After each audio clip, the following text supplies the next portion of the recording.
నమస్తే, నేను Keshav. Welcome to Suman TV. ఆంధ్రప్రదేశ్లో రాజకీయాలు శరవేగంగా మారబోతున్నాయా? చాలామంది చేస్తున్నటువంటి అంచనాల ప్రకారం డిప్యూటీ సీఎం పదవి చుట్టూనే రాజకీయం మొత్తం నడవబోతుందనేటువంటి సంకేతాలు కనిపిస్తున్నాయి. వాస్తవానికి ఏపీ పాలిటిక్స్లో ఏం జరుగుతుంది? 3 పార్టీలు చట్టాపట్టాలు వేసుకుని ఒకదానికి ఒకటిగా నిలబడుతున్నటువంటి సంకేతాలు బయటికి కనిపిస్తుంటే ఈ ప్రచారం మాత్రం జోరుగా ఎందుకు సాగుతోంది? విశ్లేషించేటువంటి ప్రయత్నం చేద్దాం. మనతో పాటు లలిత్ కుమార్ గారు, అనలిస్ట్ ఉన్నారు. లలిత్ కుమార్ గారు నమస్తే. నమస్తే కేశవ్ గారు. ఈ రాష్ట్రంలో కొత్తగా కూటమి ప్రభుత్వం ఏర్పడి 7 నెలలు, దాదాపుగా 7 నెలలు. ఈ 7 నెలల్లో అభివృద్ధి, అలానే రాష్ట్ర ప్రయోజనాలకు సంబంధించిన నిర్ణయాలు, ఈ చర్చ ఎంత జరిగిందో, ఎవరికంటే ఎక్కువ అనే చర్చ కూడా ఏదో రూపంలో జరుగుతూనే ఉంది. ఎవరు సృష్టిస్తున్నారు ఈ చర్చ అనేది తర్వాత అది, కానీ చర్చ మాత్రం జరుగుతుంది. ఆంధ్రప్రదేశ్లో ఒకరే డిప్యూటీ సీఎం ఎందుకు అనేటువంటి చర్చ, అలానే ఆ పొజిషన్లోకి ఇంకొకరిని కూడా తీసుకోవాలి, లేదా ఒకరు రాజకీయాలు ఇక్కడ వదిలేసి, ఆంధ్రప్రదేశ్ వదిలేసి కేంద్రానికి వెళ్ళిపోతారు, మరొకరికి బాధ్యతలు అప్పగిస్తారు, ఇట్లాంటి చర్చలు అన్నీ జరుగుతున్నాయి. ఏంటి కారణం ఏంటి? అంటే ఇక్కడ ప్రత్యేకమైన కారణాలు ఏంటి లేవు. ఇక్కడ టీడీపీలో చంద్రబాబు నాయుడు గారి తర్వాత లోకేష్ అనే వ్యక్తి పార్టీని నడపాల్సిన వ్యక్తి. అతను గత 5 సంవత్సరాల్లో ఎంత కష్టపడ్డాడో అందరికీ తెలిసిందే, బాగానే ఉంది. తర్వాత జరిగిన పరిణామ క్రమాలలో చంద్రబాబు నాయుడు గారు, పవన్ కళ్యాణ్ గారు, ఈయన అరెస్టు, ఈయన మద్దతు కలిపేసి ఒక కూటమిగా ఏర్పాటు చేసి ముందుకు తీసుకొచ్చి పవన్ కళ్యాణ్ గారు కూటమిగా విజయం సాధించారు. అక్కడి వరకు బాగానే ఉంది. తర్వాత డిప్యూటీ సీఎంగా పవన్ కళ్యాణ్ గారికి అవకాశం ఇచ్చారు. ఇక్కడ కార్యకర్తల్లో వీళ్ళకి ఏంటంటే ఫ్యూచర్ నాయకుడు టీడీపీకి ఎవరంటే నారా లోకేష్. ఈయన ఏజ్ కూడా చంద్రబాబు నాయుడు గారి ఏజ్ కూడా కొద్దిగా 1-2 ఇయర్స్ యాక్టివ్గా ఉండగలుగుతాడు ఆయన. ఇప్పుడు ఆయన ప్రభుత్వాన్ని ప్లస్ పార్టీని చూసుకోవాలంటే ఇబ్బంది. ఇంకొకటి, లోకేష్ అనే వ్యక్తి ఇప్పుడు ఒక మామూలు ఎమ్మెల్యేగాను ఒక మంత్రిగాను ఉంటున్నాడు. ఇప్పుడు లోకేష్ అనే వ్యక్తికి ఒక పార్టీ నాయకుడిగా ఎదగాలంటే ఆ పార్టీలో ఇంకో విషయం ఏంటంటే, మనకున్న బలమైన రాజకీయ పార్టీలో టీడీపీ ఫస్ట్ ప్లేస్లో ఉంటుంది. అటువంటి పార్టీకి 40 సంవత్సరాల చరిత్ర ఉన్న పార్టీకి ఒక నాయకుడు కావాలి, భవిష్యత్తు నాయకుడు కావాలంటే కనుక క్యాడర్ అందరికీ అతను ఏదో మంత్రిగా ఉంటేనో ఎమ్మెల్యేగా ఉంటేనే ఆ ఇంపాక్ట్ క్యాడర్లో కనపడదు. కార్యకర్తల్లో కానీ ప్రజల్లో కూడా ఒక ఐడెంటిటీ కావాలి. అప్పుడు ఏం చేస్తారంటే నారా లోకేష్ని కూడా మనం ఒక స్థాయిలో చూసుకోవాలి. ఎందుకంటే ఇప్పుడు అతని వయసు 41, నెక్స్ట్ 29కి వచ్చేసరికి 45 సంవత్సరాలు అవుతుంది. ఇప్పుడు ఈ టర్ములో అతని ఎలివేట్ కాకపోతే పార్టీలో ప్రజల్లోకి మరింతగా అతనికి ఒక ఐడెంటిటీ రాకపోతే కనుక క్యాడర్లో కానీ వీటిలో కానీ యాక్టివ్నెస్ ఉండదు. ఇట్లా చంద్రబాబు నాయుడు గారికి కూడా పార్టీని చూడటము, ప్రభుత్వాన్ని చూడటము ఆయనకు ఇబ్బంది. కాబట్టి ప్రభుత్వాన్ని ఆయన చూసుకుంటే పార్టీ వ్యవహారాలను ఈయన చూసుకునే విధంగా కార్యకర్తలు, ఎమ్మెల్యేలు వీళ్ళంతా కూడా లోకేష్ వైపు చూస్తున్నమాట వాస్తవం. ఇప్పుడు ఆ వర్కింగ్ ప్రెసిడెంట్ అనేది ఒక అంశం తెర మీదకి వచ్చింది. యాక్చువల్గా ఈ వర్కింగ్ ప్రెసిడెంట్ అనేది ఈ టీడీపీ స్ట్రక్చర్లో, పార్టీ స్ట్రక్చర్లో లేదంటున్నారు. ఇప్పుడు వర్కింగ్ ప్రెసిడెంట్ అనేది క్రియేట్ చేసిన తర్వాత నారా లోకేష్ని ఒక డిప్యూటీ సీఎంగా చూడాలి. అంటే చంద్రబాబు నాయుడు తర్వాత ఇతనే నాయకుడు. ఆ డిప్యూటీ సీఎం హోదాలో ఉంటే కనుక ఆ అనుభవం కూడా రాబోయే భవిష్యత్తుకు ఉపయోగపడుతుంది. ఇప్పుడు పవన్ కళ్యాణ్ గారు ఒక పార్టీ అధ్యక్షుడిగా ఉన్నాడు, డిప్యూటీ సీఎంగా ఉన్నాడు. కాబట్టి టీడీపీకి వారసుడు ఎవడు? లోకేష్ గారు. లోకేష్ అనే వ్యక్తి ఇప్పుడు ఆయనకు పార్టీ పగ్గాలు అప్పచెప్తే పార్టీ వ్యవహారాల మీద పట్టు వస్తుంది. ప్లస్ చంద్రబాబు నాయుడు గారికి పాలన మీద దృష్టి పెట్టే అవకాశం ఉంటుంది. అలాగే వర్కింగ్ ప్రెసిడెంట్ తర్వాత ఇతనికి ఒక డిప్యూటీ సీఎంగా హోదా ఇస్తే తను కూడా అడ్మినిస్ట్రేషన్లో పట్టు సాధించే అవకాశం ఉంటుంది. కానీ అంటే ఇవన్నీ ఇంటర్నల్గా కార్యకర్తలు లేదా అభిమానులు, ఎందుకంటే వారికి అభిమానులు ఉంటారు. సో ఆ అభిమానుల కేటగిరీలో జరుగుతున్నటువంటి చర్చ, లేదంటే నిజంగా క్యాబినెట్లో ఇటువంటి ప్రతిపాదనలు ఏమైనా ఉన్నాయా?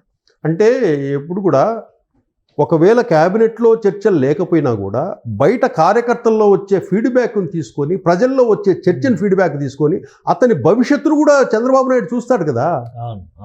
ఇప్పుడు పవన్ కళ్యాణ్ గారు కూడా లోకేష్ అనే వ్యక్తి భవిష్యత్తు కూడా ఆయన గమనించుకుంటాడు కదా. అతను ఎదగాలని కోరుకునే వ్యక్తే పవన్ కళ్యాణ్ కూడా. లోకేష్ అనే వ్యక్తి ఒక పార్టీ అధ్యక్షుడు కుమారుడు, కష్టపడి గెలిచి మంగళగిరిలో ఎక్కడైతే ఓడిపోయాడో అక్కడ గెలిచి 90,000 పైగా మంచి ఉన్నత చదువు ఉంది, కష్టపడి పోరాడి పవన్ కళ్యాణ్ గారు ఎన్ని అయితే అవమానాలు ఎదుర్కొన్నాడో ఇదే లోకేష్ కూడా అన్ని అవమానాలు ఎదుర్కొన్నాడు. కష్టపడి పోరాడి మంగళగిరిలో గెలిచి తనకిష్టమైన మినిస్ట్రీస్ తీసుకొని దాని మీద 24 గంటలు వర్క్ చేస్తున్నాడు. ఆ పార్టీలో కూడా ఒక వ్యక్తి ఎదగాలని కోరుకుంటాడు పవన్ కళ్యాణ్ గారు కూడా. కానీ ఈ టర్మే అతనికి, ఎందుకంటే 40 ఏజ్, 29 అంటే 45 ఇయర్స్ వస్తాయి. ఈ లోపల తన ప్రభుత్వంలో ఉన్నాడు కాబట్టి అతని ఎదగడానికి క్యాడర్లో కానీ పార్టీలో కానీ ప్రజల్లో కానీ ఒక ఐడెంటిటీ. గతంలో కూడా లోకేష్ గారికి ఎలివేషన్ ఇవ్వడం వల్లనే 2019లో కూటమిలో చిచ్చు రాజుకుంది అనేటువంటి ఒక చర్చ ఉంది. ఇప్పుడు మళ్ళీ లోకేష్ గారిని ప్రొజెక్ట్ చేయాలి, ఒకవేళ party vice president means working ప్రెసిడెంట్గా, మీరు అన్నట్టుగా వర్కింగ్ ప్రెసిడెంట్గా ఆయన్ని ఎలివేట్ చేసి ఆ బాధ్యతలు అప్పగిస్తే పార్టీ పరంగా పెద్దగా అభ్యంతరాలు ఉండకపోవచ్చు. దాంతోపాటు ఇద్దరు డిప్యూటీ సీఎంలు అనేటువంటి చర్చ తీసుకొస్తే కూటమిలో ఇబ్బందికరమైనటువంటి వాతావరణం ఉండదా? ఎందుకంటే పవన్ కళ్యాణ్ గారు కూడా ఒక మాట చెప్పారు, 15 ఏళ్ళు ఈ కూటమి ఉండాలి అని నేను కోరుకుంటున్నానని చాలా స్పష్టంగా చెప్పారు. మళ్ళీ ఒకరి పైన ఒకరి కింద అనేటువంటి చర్చకి చంద్రబాబు నాయుడు గారు పైన ఉంటారు, నెక్స్ట్ లెవెల్ 1, 2, 3 అనేటువంటి షేరింగ్ అనేది జరిగిపోయింది ఆల్రెడీ. ఈ కొత్త చర్చ 6 నెలలు 7 నెలలు తిరగకుండా ఎందుకు జరుగుతుంది? అంటే కొత్త చర్చ అనేది కాదు ఇక్కడ. ఇప్పుడు ఇతను భవిష్యత్ నాయకుడు. ఇప్పుడు ప్రతి విషయానికి క్యాడర్ కానివ్వండి, ఎవరైనా కానీ ఒక ప్రభుత్వానికి సంబంధించిన ఏదైనా విషయం గురించి కానీ అన్నీ చంద్రబాబు నాయుడు దగ్గరికి వెళ్ళలేరు. ఆయన ఏజ్కి ఆ స్థాయికి ఆయన దగ్గర అంత ఇంటిమసీ ఉండదు, వెళ్ళిపోయి అడిగి. కానీ లోకేష్ దగ్గర అడిగి స్వతంత్రంగా చేయించుకునేగలిగే శక్తి ఉంటుంది. కాబట్టి లోకేష్గా ఒక లీడర్గా కావాలని వీళ్ళు కోరుకుంటున్నారు, అది వాస్తవమే. ఇక్కడ లోకేష్ కూడా ఎదగాలని పవన్ కళ్యాణ్ కోరుకుంటాడు. ఎందుకంటే ఆ డిప్యూటీ సీఎం కాకూడదని, అతనికి పదవి రాకూడదని ఆలోచించే నీచమైన మనస్తత్వం పవన్ కళ్యాణ్ది కాదు. అతన్ని ఎంకరేజ్ చేసే పనిలోనే ఉంటాడు, ఎంకరేజ్ చేస్తాడు, రా అంటాడు. వాళ్ళిద్దరు చాలా బాగుంటారు. ప్రమాణ స్వీకారం రోజు కూడా పవన్ కళ్యాణ్ గారు వారిస్తున్నా అతను పవన్ కళ్యాణ్ కాళ్ళకి దండం పెట్టి ఆశీర్వాదం తీసుకున్నాడు. అటువంటి ఉన్నతమైన ఆలోచనలు కలిగిన లోకేష్, అలాగే పవన్ కళ్యాణ్ కూడా ఉన్నతమైన ఆలోచనలు కలిగి ఉంటాడు. ఎంత రాజకీయ నాయకుడు అయినా కూడా ఆ పవన్ కళ్యాణ్ ఉన్న రాజకీయ నాయకుడు వేరే, మిగతా రాజకీయ నాయకుల్లాగా కాదు. అతను రాజకీయ నాయకుడు అయినా కూడా ఆయనకంటూ కొన్ని క్వాలిటీస్ ఉంటాయి, ఎదగాలని కోరుకుంటాడు. చిన్నప్పటి నుంచి చూస్తున్నాడు లోకేష్. ఇదే పవన్ కళ్యాణ్ గారు లోకేష్ని చిన్నప్పటి నుంచి చూస్తున్నారు, ఎదుగుతున్నాడు, కండ్ల ముందే ఎదిగాడు, మంత్రి అయ్యాడు. ఒకవేళ డిప్యూటీ సీఎం ఇస్తున్నారంటే కనుక ఫస్ట్ స్వాగతించేది పవన్ కళ్యాణే ఉంటాడు.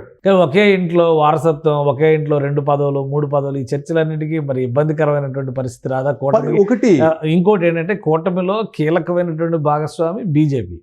కేంద్ర నాయకత్వం లెక్క ప్రకారం చెప్తే ఈ అధికారం అనేది వారసత్వం కాదు, ఎవరికి వ్యతిరేకం, ఫస్ట్ నుంచి వ్యతిరేకం.